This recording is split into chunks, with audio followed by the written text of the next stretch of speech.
خد بالك دايما اعمل كده مع اولادك، مع اخواتك. المخرج الرائع السوري مصطفى العقاد ساب بلده وسافر امريكا علشان يدرس اخراج ويكون مخرج ناجح. مر باحباطات وفشل لدرجه ان هو خلاص قرر ان هو لازم هيرجع بلده. كلم والده وبعت له وقال له انا خلاص راجع بلدي. والده رد عليه بكلمه بسيطه جدا، قال له ما ترجعش الا لما تكون عملت اللي عليك للاخر، عشان يوم لما ترجع ما تقولش يا ريتني كنت عملت وعملت. سبحان الله، الكلمه دي كانت زي ما تكون حاجه تطبطب عليه وتقول له كمل.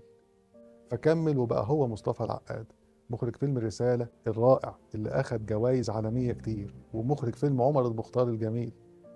سبحان الله على الكلمة الطيبة، قد إيه بتغير في الناس، وقد إيه بتكون محتاجها من أقرب الناس ليك لما تكون في محنة. بتفرق كتير معاك وبتفضل فاكرها لباقي عمرك. ونقطة التحول اللي بتحصل في حياتك بتفضل دايما فاكر بعد توفيق ربنا مين كان السبب فيها، ومين اللي زقك واداك الكلمة اللي دعمتك وسندتك. بتفرق كتير قوي فينا.